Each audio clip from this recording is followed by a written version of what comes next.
What's up, YouTube? Today I am bundled up and braving the cold to do a little bit of gold prospecting out here at a local creek. So I couldn't wait until warmer weather. I got the Banjo pan in the mail a little while ago, and I've been wanting to try it out. So today I want to get that sampled, and then I might just do some regular panning as well. I found gold in this creek before, so I know it's out here. So I just wanted to test how efficient that Banjo pan is, and get out while there's a little bit of reprieve from the snow and the blow, and take advantage of this nice weather. So let's see what we can find. Okay, the cool thing about the Banjo pan is they say that it needs no classification. You just put whatever material you can shovel in there, and then Mike Pung says to stratify and pour. It's that easy. So anyhow, let's run some material.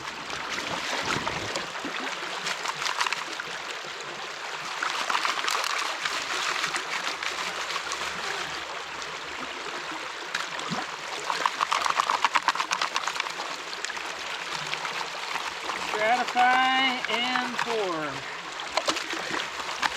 Stratify and pour.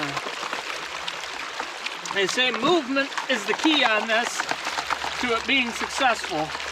You got to keep constant movement of the material. Sorry if my form isn't exactly right. This is my first time using it.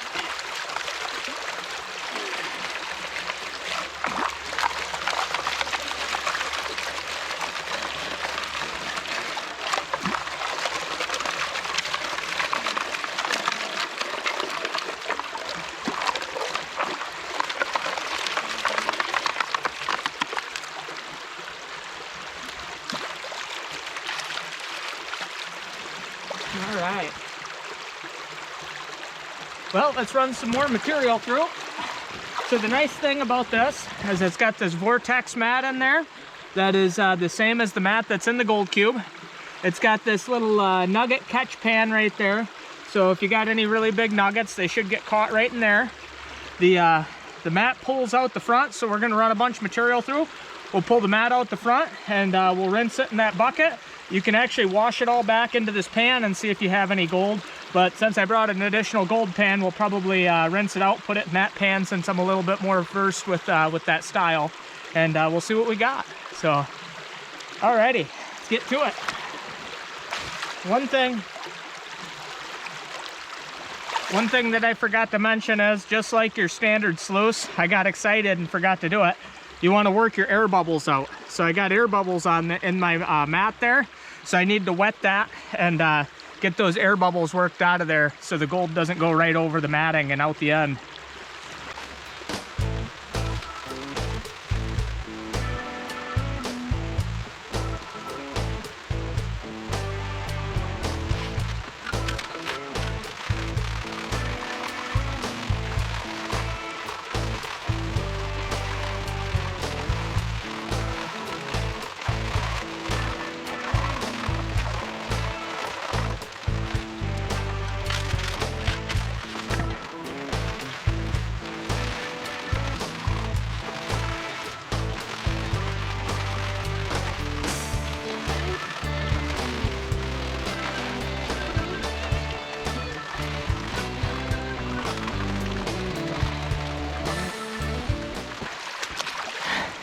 I forgot how much fun it is bending down, crouching down like that in a creek. It's been a couple of months. So, okay, well, we've got a few pans worked through there. I'm gonna rinse this mat off into the pan portion, and we're gonna see if we've got anything in there yet.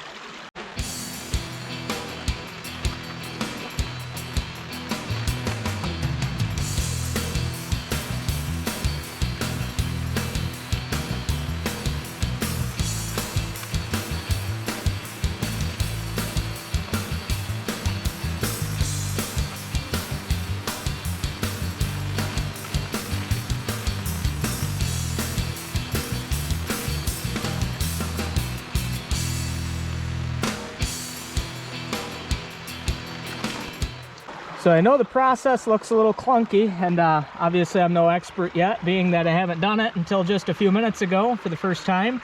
But anyways, I know it looks like you'd lose a lot of gold, and maybe I did lose some, I'm not sure. But what I will say is I did catch gold too. So there is a nice sized piece right there for Michigan. And then not sure how well the camera can pick it up, but there is a little piece of flour gold over there as well. So it caught the good sized chunk, and it caught a little piece of flour up there, and that was just a few shovelfuls. So I'm really encouraged by that. I'm gonna keep running some material, and we're gonna see how much gold we can get today.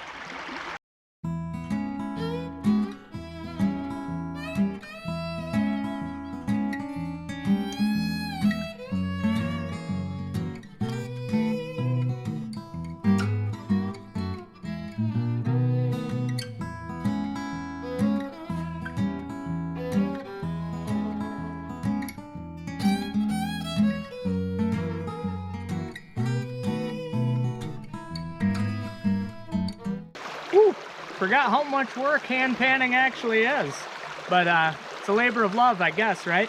So I really like this pan. I might be losing a little bit of gold because of my improper technique, but I'm not really sure because I'm not catching my tailings and trying them out. I think that it's well worth it, especially once you get the technique down though, just because the amount of throughput that you gain by this faster panning method. And as you know, shown just a minute ago, I have proved that it will catch both, you know, larger and smaller gold. So at least for Michigan gold.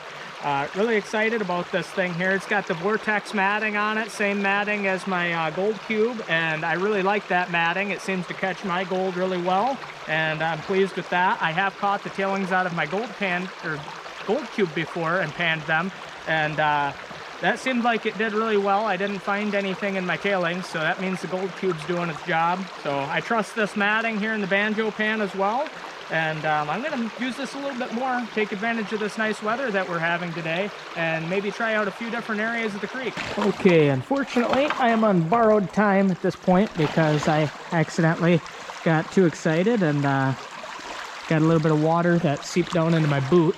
And wet boots in November or December is not a good thing. Anyway, I don't know if you can hear this echo, but so this right here is a culvert where there is a road crossing, and I think I'm going to scoop a little bit out just from right here at this side of the culvert and see if there's any gold in there. All right, I did get a couple little pieces of color. Looks like I got one of them right up on there, which you probably can't see, and another one right in there somewhere. They were pretty small, but I'll add them into the rest of the gold that I've got so far, which is probably about another 5 or 6 pieces. I'm gonna hit one more spot up on the creek, and maybe next summer I'll climb into there and get a little further into those riffles in that culvert and see if there's more gold trapped further down in. So anyway, I'm gonna head up creek now, and let's see if there's anything good up there. Here's a nice little shelf that I haven't hit yet. That might not be a bad spot. I'm gonna keep going a little further up though, and we're gonna see if there's anything better up here. I'm on limited time since my boots are wet. Well, one boot. So I'm gonna try and not spend too much time out here before getting in and getting my feet dried off. And it's supposed to be in like the 40s next week, so maybe I'll try and get back out here then. I did hit, this is like a little gravel shelf here too, a little gravel bench, whatever you want to call it. Well, anyway, I think I did prospect this before, and I did find some gold, but honestly, that little piece that I found in the first spot that I hit here is probably the biggest piece that I've found. And actually, I think this might be right around where the private property starts. Actually, I see a little sign over there, so this is a very short section of the creek that I can actually prospect, but it does have gold. So I'm gonna go back to that shelf by that fallen tree over there. We're gonna dig up a few pans worth and see if we can find some gold over there. Let's just try digging a little sample hole right there in this shelf here.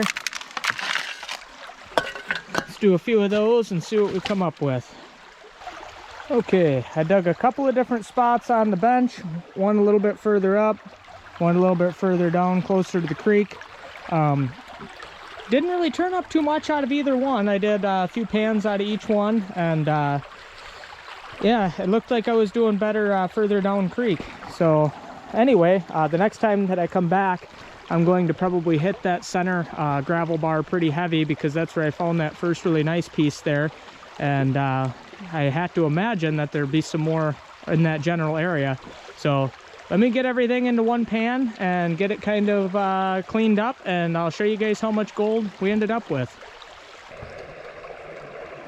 Okay, so we ended up with about 10 pieces of color, which isn't too bad for Michigan in December. Given more time, I probably could have pulled out quite a bit more, especially if I had stayed in that first area. That first area seemed to be where the best gold was, and that first piece that I had in that first pan was a nice chunky little piece. I'm quite pleased with that piece there, and it gives me a reason to come back to this location. So very blessed to have a day like this in December where I can get out and enjoy something like this here in Michigan. So thanks for watching, and if you've enjoyed this video, please hit that thumbs up button and consider becoming a subscriber to my channel. Thanks. Oh yeah,